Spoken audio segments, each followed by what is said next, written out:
Well, guys, today we are in part 4 of this series where we've been talking about how in the world can we put wind in the sails of our life. In other words, regardless if you're a follower of Jesus or not, how do we begin to make some adjustments in our sails of life, maybe adjustments relationally, adjustments financially, adjustments professionally, academically, whatever it may be, any adjustment in terms of the sails of life, so that we can not only maintain the wind in our sails, but perhaps put the wind back in our sails of life. And just experience that refreshment, experience that joy, experience that contentment and that peace, experience that direction and meaning and purpose in our life, perhaps in a way we've never really experienced it. And experience what we long for, happiness. I mean, that's what we love in life and we're looking for. And ultimately, what we've said throughout the series is the reason why we're doing this whole thing, the reason why we're spending the energy and talking about this is because I so want all of us collectively to begin to adjust our sails, to put wind on our sails, to experience what Jesus invited us into. I mean, in John 10:10, he said some of the coolest stuff. I mean, Jesus said, I have come to give you life and give you life in its very fullest. And I love Jesus said this. I mean, he looks at you and he looks at me and he says, hey, I design life. Like, I'm the author of life. And so I'm going to come and I want to describe it. I want to teach you how to have something better. And what he ultimately invited us into was to have life in the very fullest way. And so in this series, what we're talking about, we're having some difficult and challenging conversations, but we're talking about how do we adjust our sails so you and I can take a step and experience what Jesus invited all of us to experience in this life. And so here's the deal. Today, what I want to do is I want to continue these conversations. In fact, today is going to be a challenging conversation, but hopefully productive. And I want to actually go back to part 1 and finish what we talked about in part 1. And if you weren't here in part 1, I just want to kind of catch you up to speed, and then we're going to jump in real quickly. So in part 1, what we talked about, I gave you this. I talked about the circle of blame. And this is true in all of our lives, regardless if you're a Christian or not. That we have this circle of blame, like, all the blame for what happened in your first marriage, all the blame for what happened in that relationship, all the blame for what happened financially, all the blame for what happened in that dating relationship, or what happened with that lawyer, or with that doctor, whatever it may be. We look back at our life and we've lost the wind in our sails, and there's all the blame that's kind of captured in that circle.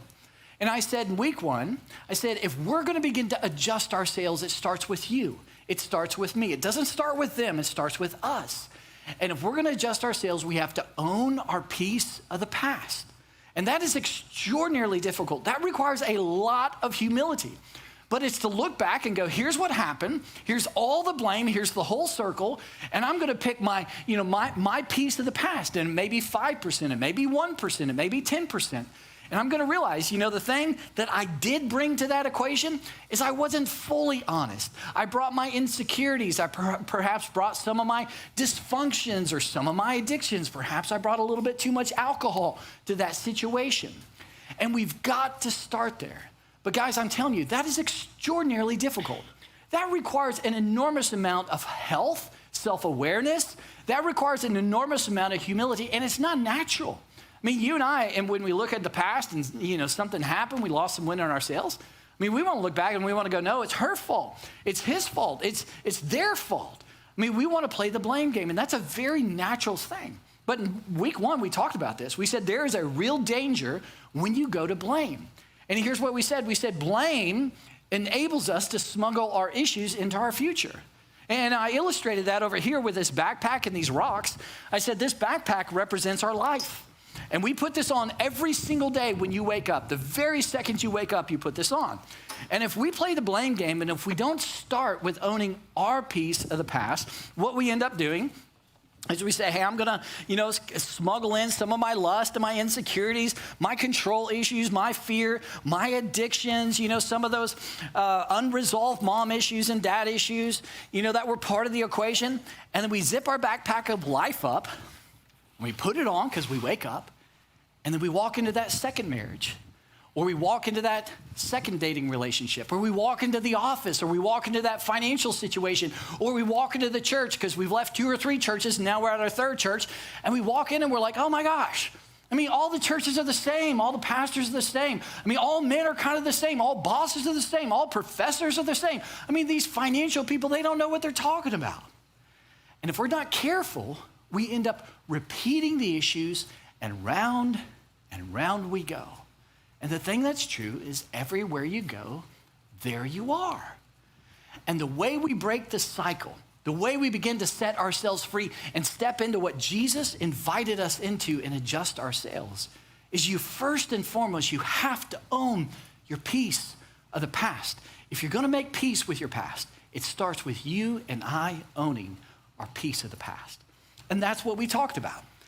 Now today, again, I just want to finish this discussion. Because the reality is there was perhaps a piece that we can own, and maybe that's, again, 5% or 10%.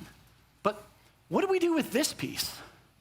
What do we do with what he did or she did or they did? Because what they did was evil. What she did was wrong. It was deceptive.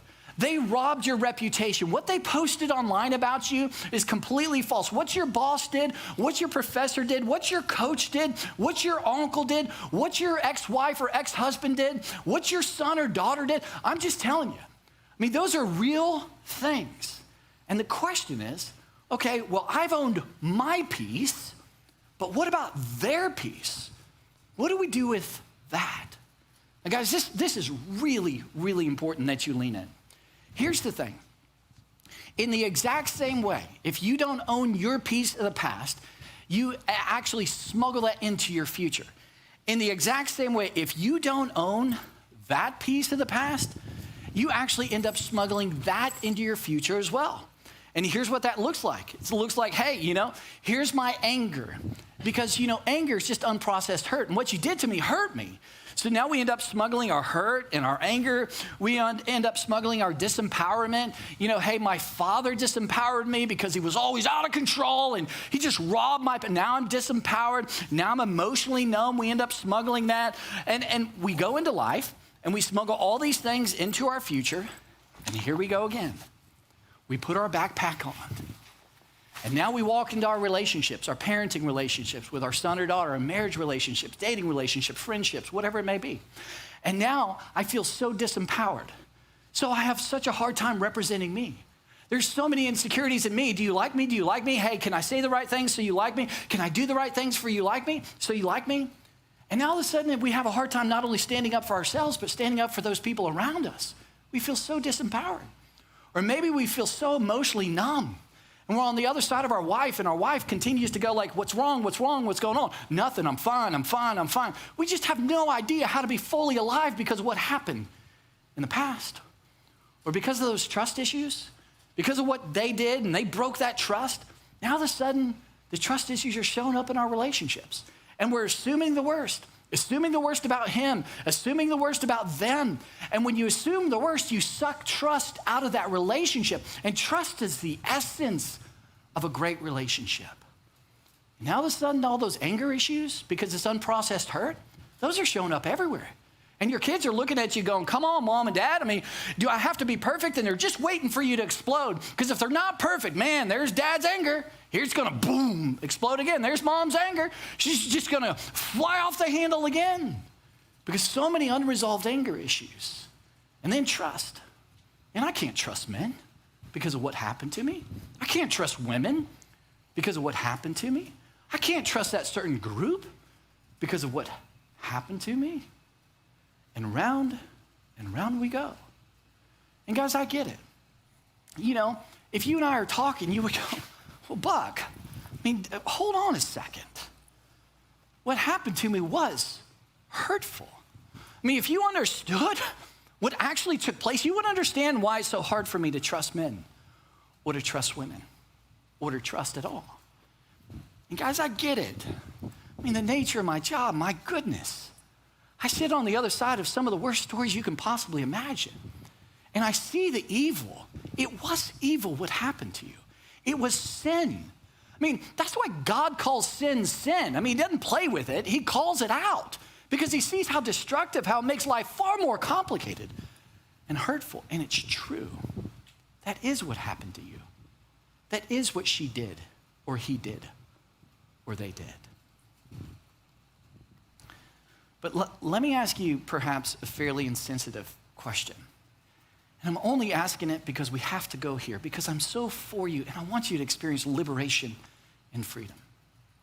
But did you think about whatever that is in the past and that big piece? Think about this. How far into your future do you intend to carry the angst created in your past? Haven't they hurt you enough? But today there's bitterness, there's anger, there's rage, there's numbness, there's disempowerment. How long do you plan to carry that into your future? Or let me ask another insensitive question. How long do you plan to allow the people who hurt you to have influence over you? They're influencing your future hopes and dreams. They're influencing your marriage today. They're influencing the way that you see your son or relate with your son or daughter and your ability to connect or disconnect with them. They have influence. And you may see that and you may go, well, Buck, I don't plan on any of that. I mean, they've hurt me enough if you heard my story, and I get it. But maybe that's the point, is you didn't plan. There wasn't an intentional way to deal with that big piece of what they did. And so as a result, you carry the backpack with you. As a result, it's very hard to trust. As a result, you're assuming the worst. As a result, you're on edge, and it's like this low-grade thing, and you're ready to explode, and everybody's walking on eggshells around you. And if you do that long enough, the danger is you get older and older. You become more cynical. You assume the worst about people, and that's the way they always do it, and she does. And you begin to assume the worst about your son. You begin to assume the worst about your daughter. You begin to assume the worst about their parenting. You begin to assume the worst about their kids. And now, all of a sudden, there's a relational gap. And you're old, and you're cynical, and you're lonely. I don't want that for you, and you don't want that for you. So what do we do? How do we begin to move forward and experience that liberation and what Jesus invited us into, life and life to the full? Well, when I show you it, it's not going to be anything that's surprising. I think what I show you, you're going to go, of course, that is our way forward.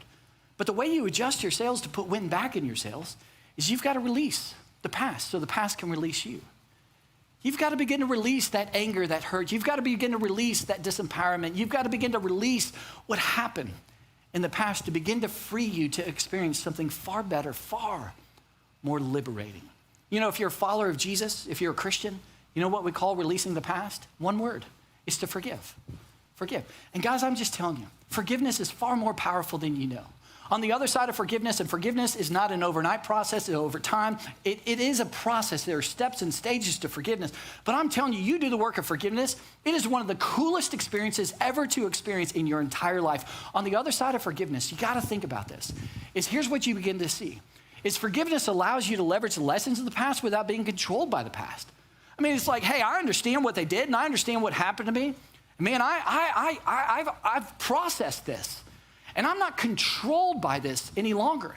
I mean, it's informed decisions I'm making today, but I'm not controlled by this. In fact, this has zero energy over me today. Can you imagine that? Being in a place where you think about perhaps what happened in the past, and it has zero emotional energy over you today. Forgiveness is so powerful. I mean, forgiveness not only does that, but forgiveness allows us to leverage the lessons of the past without carrying the luggage of the past That you can wake up every day of your life without a backpack full of these things that just keep sneaking up, that you're continually triggered because she said this, or he did this, or your husband did this, or your friend did this, or your boss, or your professor. Now they're triggering all these things in your backpack. Can you imagine not having anything in here and being that liberated, that free, experiencing that kind of refreshment, experiencing life and life in its fullest way? That's what Jesus invited you and I into. And so today, this is a tough convo, but we've got to go here. And the reason why is because I so want us to experience that wind in our sails. So today, what I want to do, I want to share with you something that was shared with me over a decade ago that was so incredibly, incredibly freeing, liberating, and helpful. And I think it will be equally freeing and liberating for you, but it will require something from us. And we're going to talk about that today. In fact, I want us to go further in this conversation, and to do that, I actually want us to hear from a man who lived in the first century. His name was Paul. And he was a follower of Jesus Christ, and he's got a remarkable story. I don't have time to tell you his whole story, but what you do need to know is that Paul was a man who hated followers of Jesus. He hated Christians, and he had the power and authority, the religious power and authority to do something about it. And so he would go around from town to town, place to place. He would arrest Christians. He would imprison them. He would torture them. If they didn't recant the name of Jesus, he would kill them. You may not like Christians. He hated them. You don't have anything on the Apostle Paul. But then something happened in the life of Paul because he spent the rest of his life telling people about this incredible news of Jesus Christ, that he really is the Son of the living God. And what happened to Paul is he came face to face with a resurrected Jesus Christ, and it changed everything. He left his power, his incredible wealth, his authority, his whole life, his family, everything he was trained for 30 plus years. He went in a completely different direction because he saw something that changed his entire life. And he spent the rest of his life sharing this incredible news that Jesus has invited you into life and life to the full, and you can have peace with God. Well, he would go around and he would share this message with all kinds of people in the Mediterranean Rim, and one of the places he went was a town called Ephesus. He shared the news of Christ. All kinds of people in Ephesus became followers of Jesus, and then, of course, they had questions. Like, okay, what do I do with this that happened to me as a child? What do I do with this that happened to me in my first marriage? What do I do with this, Paul? Man, I'm pissed off. I'm angry about these things in life. What do I do about that, Paul? Because I am a follower of Jesus now. I'm convinced he is who he claimed to be. But what do I do now, Paul? And he would address these questions, very honest, real questions. And he began to address the question of what do we do with our past, with all that anger. And I love the way he addresses it. Look at this insight from 2,000 years ago. Here's what he says, starts this way. He says, in your anger, do not sin. Now, here's the thing you've got to know. When Paul originally wrote this letter, he originally wrote it in the Greek. When you look at this verse in the Greek, it's actually two separate imperatives. The first imperative Paul gives us is be angry. In other words, it's okay to be angry. Like, be angry. There are things in life to be angry about. In fact, you may not be a follower of Jesus, and you may have never read the Bible, but you're actually living out what the Bible asks us to do. So today you can go, hey, I'm living out the Bible. Hey, that's me. I'm angry, right? And there's reasons to be angry, Paul puts forth. I love that. I love that he deals with life. To go, hey, what she did to you, that was wrong.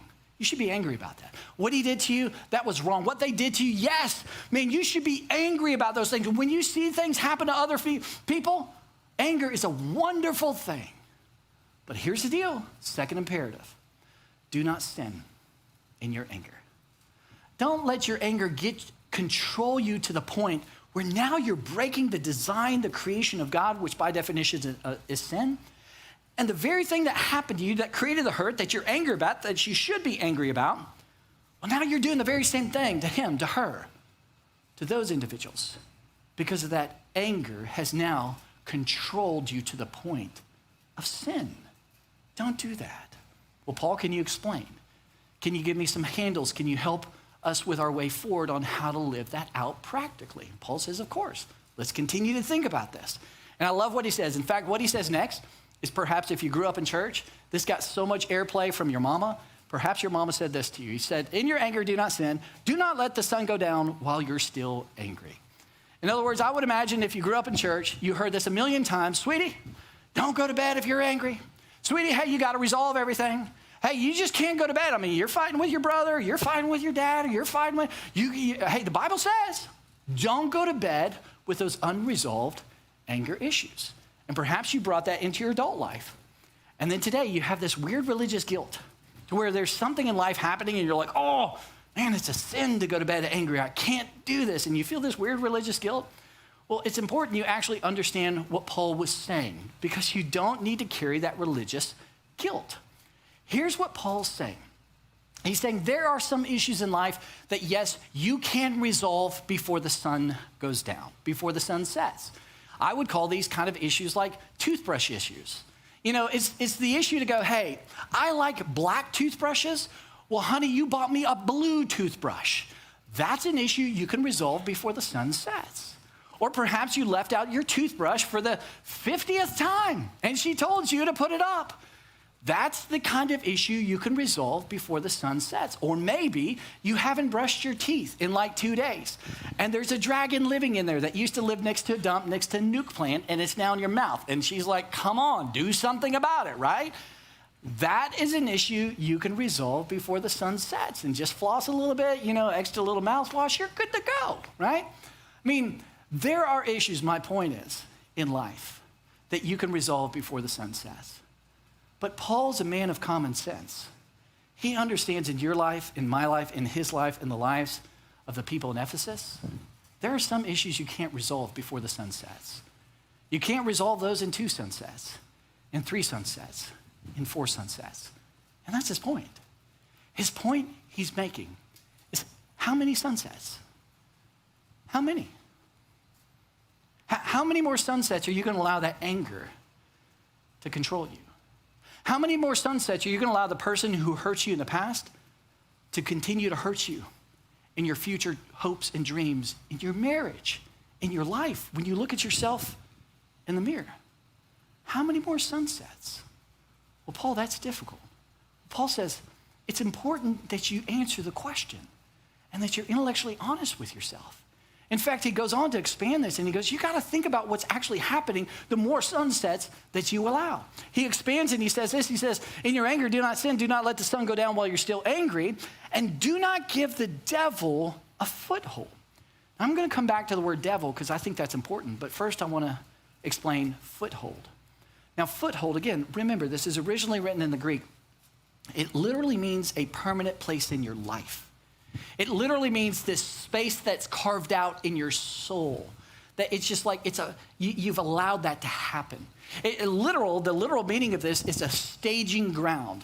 And Paul loved military language. Paul loved kind of fighting language. It's like this. This is a staging ground. All this military equipment, all these tanks, all this ammunition, all these supplies to create the maximum amount of damage. That is a staging ground. Paul says, you let your anger continue sunset after sunset after sunset after sunset, and you think time is going to heal it? Just footnote, time heals nothing. Time just numbs. That's all time does. You've got to be intentional. And if you allow sunset after sunset and you're carrying that anger because of what happened to you in the past, you're creating a staging ground. And you're creating a staging ground for the devil. Now, when he uses the word devil here, I don't think he's speaking of the literal devil. Now, I believe in a literal devil. I believe that the devil's main playground is in our thoughts and our emotions. That's where he works the very most. And the reason why I believe in a literal devil, and that's his main playground, is because Jesus taught there's a real, literal devil. And any man who can predict his death and resurrection and pull it off, I go with what he says. So I believe in a real literal devil. I just don't think Paul is speaking of a real literal devil. Again, if you go back to the Greek and you look at this Greek word for devil, it literally means deceiver or liar. In fact, there's other translations that don't use the word devil. It just means liar or deceiver.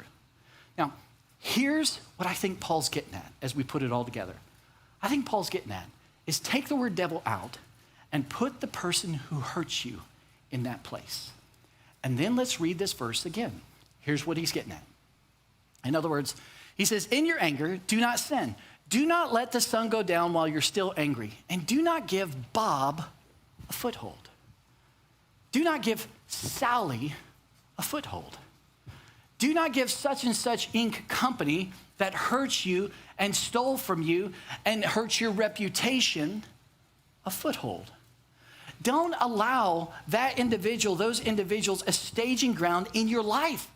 It's impacting every moment of your day. It's impacting your most important relationships. There is tons of ammunition. There are tanks. There are things that are so destructive that you are allowing to be part of your everyday life. And it's robbing the wind in your sails. Do you know what I love that Paul said? He said, do not. Do not. In other words, he's saying, guys, here's the deal. You have the power to do something about what happened. This is not like, hey, what happened to you? Yes, that's part of it. That may had nothing to do with you. It happened to you. It was evil and wrong. But what you do with what happened to you, you can do something. The lock is on the inside of the door. You are not trapped in that room. You can be set free and liberated. Do not allow that staging ground to happen in your life.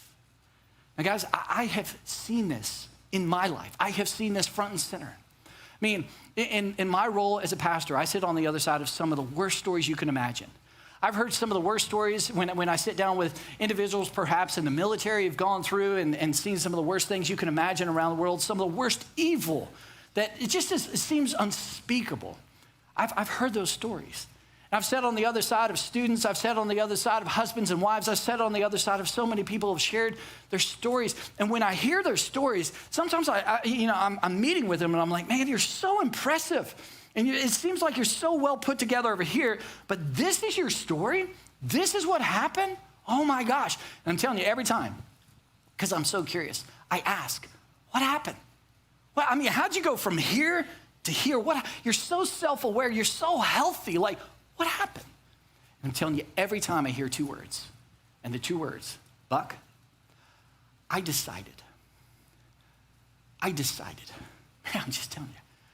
I was so sick and tired of being sick and tired. I was so sick and tired of feeling so disempowered.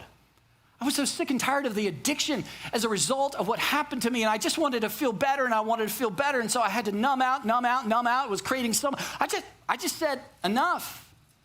I decided. In fact, I'm telling you, one of the worst stories I've ever heard in my life, it is the worst story, was from a man several years ago meeting in my office. He sat down and he shared with me, if I shared the details with you, you wouldn't even be able to process anything I said after this point.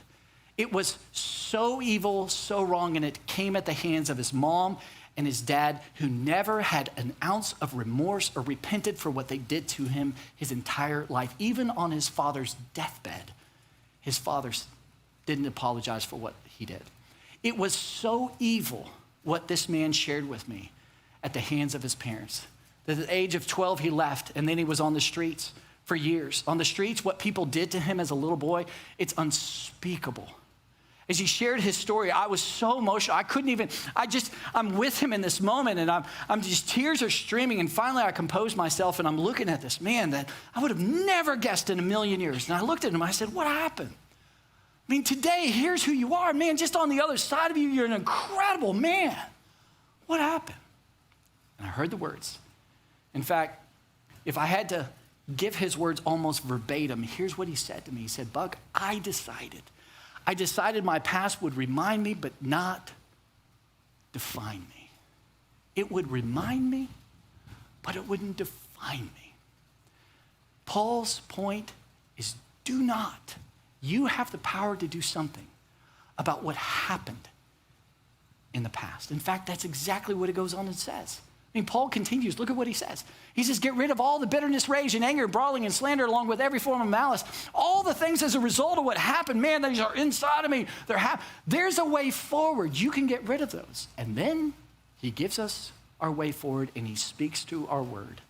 And he says, be kind and compassionate to one another. How's this all possible?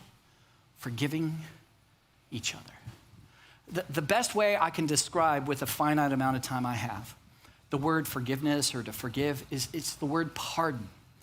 It's like a court scene where you have a judge and a jury and somebody's totally convicted. They're so guilty. They're busted. All the evidence, they're busted.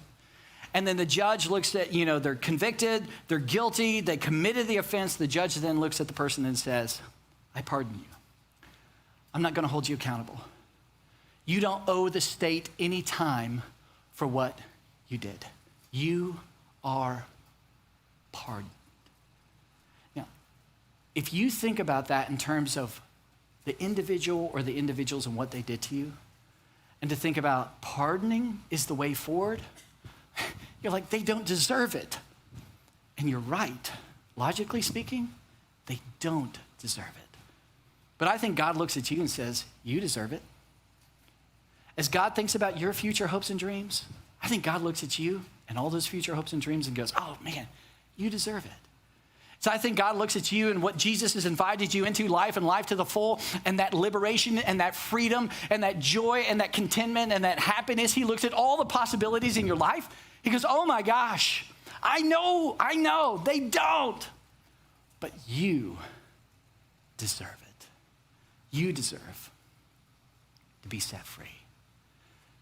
It's through pardoning. It's through forgiving. Now guys, here's the thing.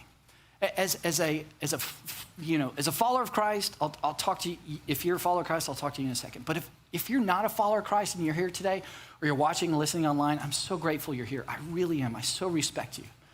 But this is about as far as I can take you. And at this point, it really is a choice to choose to pardon or choose not to pardon. And the thing I would give you, my suggestion would be to draw from the experience perhaps of your mother, maybe a father, maybe a good friend, maybe your husband or wife. Maybe there's a point that you totally were guilty, committed the offense, and they, it's unmerited, it was unconditional love that came your way, and they totally said, you don't owe me anything, and they canceled the debt. That's the greatest experience you can draw from to empower you to do the thing that feels so not logical, because it's not logical. In a survival of the fittest world, in a dog-eat-dog world, forgiveness doesn't make any sense, but it does set you free. It does put wind in your sails. So if you're not a follower of Christ, draw from that experience. If you are a follower of Christ, guys, this isn't optional. This is exactly what we're called to do. This is what it looks like to be a follower of Jesus. That's what Paul says next. In fact, look at what Paul says.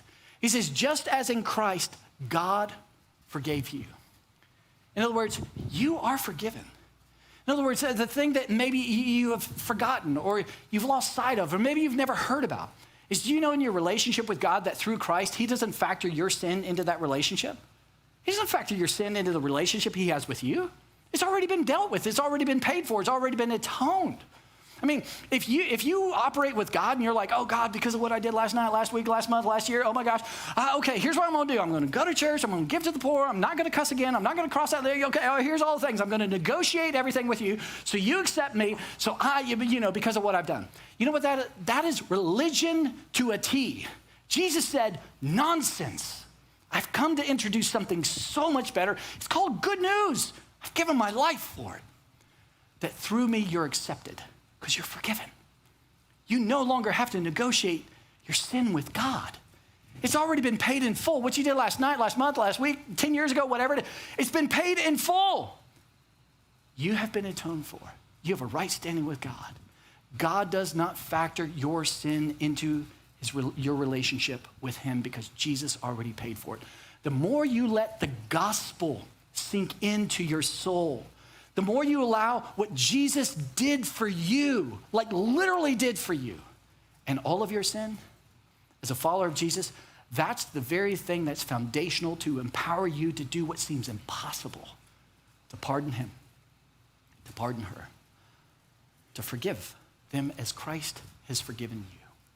Now guys, there are so many incredible examples I could share of this empowering forgive as the Lord forgave you. But I just want to share one today, and it's one that I ran across a couple years ago. And when I watched this, I got so emotional. I literally watched it, I'm like, man, I couldn't control my emotion. And it's a story of an individual here in Dallas. And it's actually in 2018, the individual, her name was Amber Geiger. And this is a picture of Amber Geiger, and here's the deal. Let me just preface, I'm not here to discuss the legality of the case. I certainly know there's some debate there. I'm here to discuss what happened. And Amber Geiger is an off-duty Dallas police officer, and this is Botham Jean. And one night, as an off-duty police officer, she walks into what she thinks is her apartment, but it's Botham's apartment. He does what he naturally should do. She does what she does and ends up murdering Botham. Well, it goes to trial, and the trial takes place. She gets 10 years, sentenced 10 years for what happened. At the end of the trial, the family wasn't aware of this, but at the end of the trial, the judge said to the family, hey, if you want to speak to Amber, if you want to share what it's like to have a murdered son, to have a murdered brother, you're welcome to. And Brant Jean, who is Botham's brother, both of these men are followers of Jesus Christ, impromptu, gets up, had nothing rehearsed, and says, I want to say some words to Amber. And Brant, a follower of Jesus Christ, does what seems impossible on the stand. And I want to show you the literal footage from that moment. Take a look up here.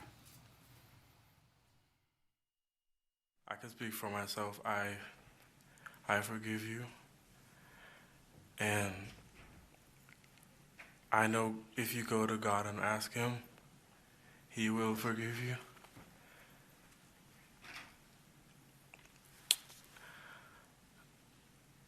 And I don't think anyone could say it. Again, I'm speaking for myself, not even bad for my family. But I love you just like anyone else. And I'm not gonna say I hope you rot and die just like my brother did, but I personally want the best for you. And I wasn't gonna ever say this in front of my family or anyone, but I don't even want you to go to jail. I want the best for you, because I know that's exactly what both of them would want you to do. And the best would be give your life to Christ. I'm not gonna say anything else. I think giving your life to Christ would be the best thing that both of them would want you to do. Again, I love you as a person, and I don't wish anything bad on you.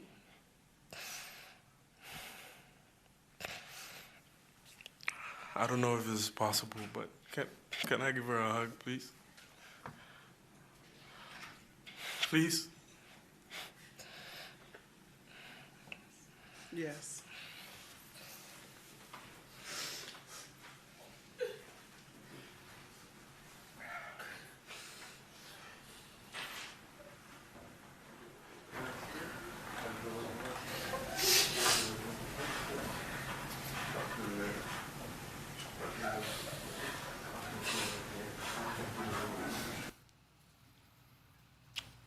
Telling you, the first time I watched that, I was so emotional. I was like, how?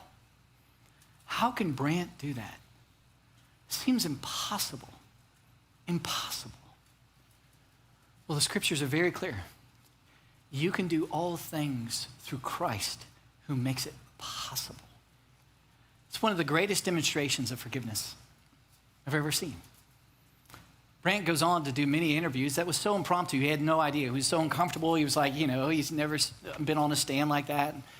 So after that moment, it got a lot of publicity and many, many interviews after. And I watched several of those interviews asking, how could you do that? How could you do that? And over and over and over, he kept going back. That's what Christ has done for me. That Christ has canceled the debt. That he paid for what I owed. That he stepped in as the substitute. And he gave me peace with my Heavenly Father. So how could I not do the same for Amber? See, that's what Paul's getting at. That Paul says there is a way for freedom. There is a way for liberation. There is a way. But you're going to have to pardon as Christ pardoned you. I think if we're going to begin to put wind in our sails, to adjust our sails, to experience something perhaps we've never felt, we've never experienced the amount of liberation that could be, I think we've got to listen to Paul's advice. And Paul not only says, pardon as you've been pardoned, but Paul would say, go first so you can go on. He understands what a staging ground can do in your life, how much energy that can take in your soul, how much angst and bitterness and rage and hurt that can take It's a staging ground that can impact your future hopes and dreams, the people you love the most, the intimacy you so long and desire, and the happiness you are chasing after. There is something you can do about it. You are absolutely free to. You can pardon as Christ pardoned you. And guys, the last thing I'll leave you with is this. Something I learned many years ago in counseling is that the idea of forgiving isn't this idea of just forgive generally. You got to be specific in your forgiveness. For years and years, people would say, well, Buck, what are you going to do about your dad or your mom or some things that Jill has done, these kind of things. I would just go, I just forgive them. I forgive them. And then let time go on. Well, again, time doesn't heal. Time just numbs. And then I heard for the first time in my life that forgiveness is not an overnight process. There's a process to forgiveness. There are steps and stages. And you cannot cheapen forgiveness. You have to go through these steps and stages if you really want that liberation and what Jesus invited you into.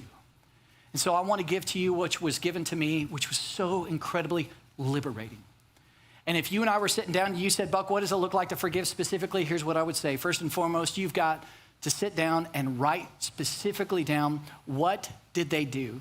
And you've got to write it down. And if you tell me, well, Buck, I don't need to write it down, I'm fine, I can remember it. No, then you're not willing to go through the process. At the end of the day, wait until you're willing to actually do the work. You've got to do the work and you've got to write it down on a piece of paper, or you've got to have a Google Doc or whatever kind of form. You have to spend a minimum of a week here.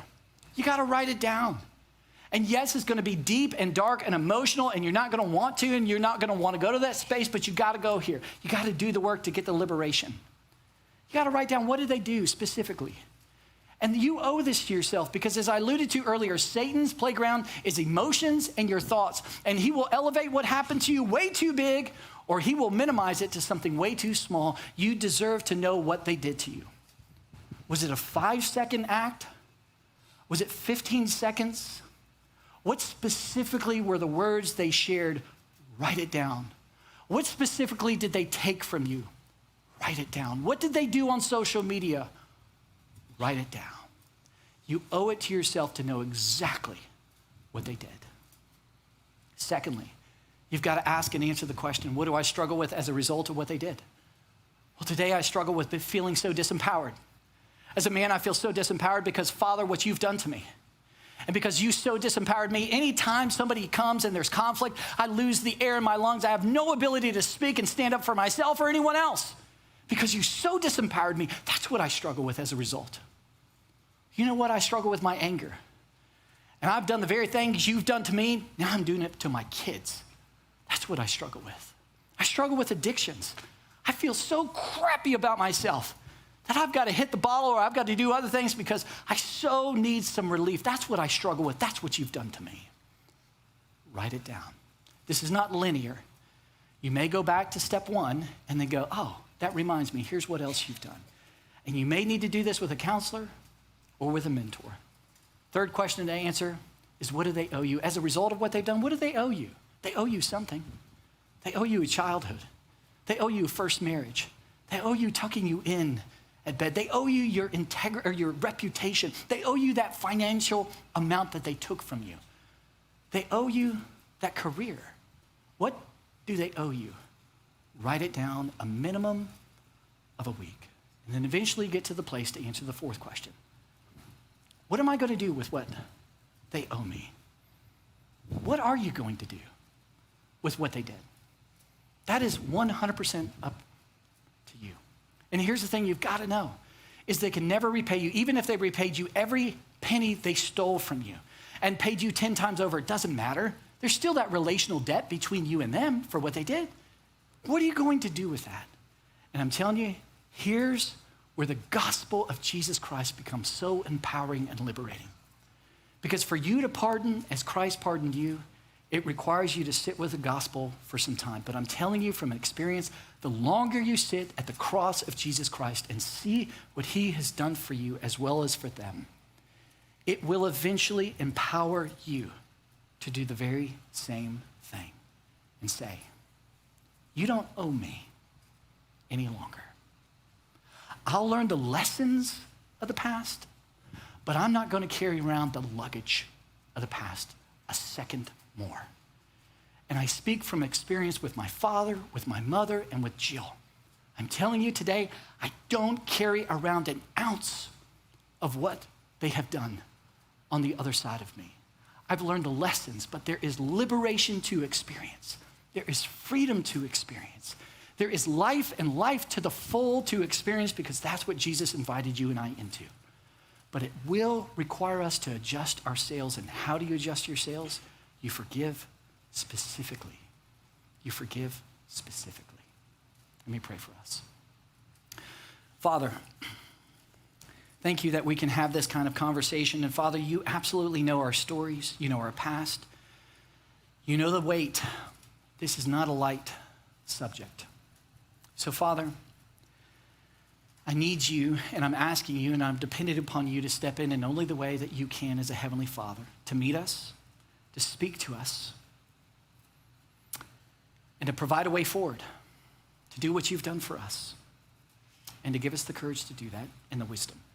I trust you with that in Jesus' name. Amen. Guys, thanks so much for being here. I'll see you next week.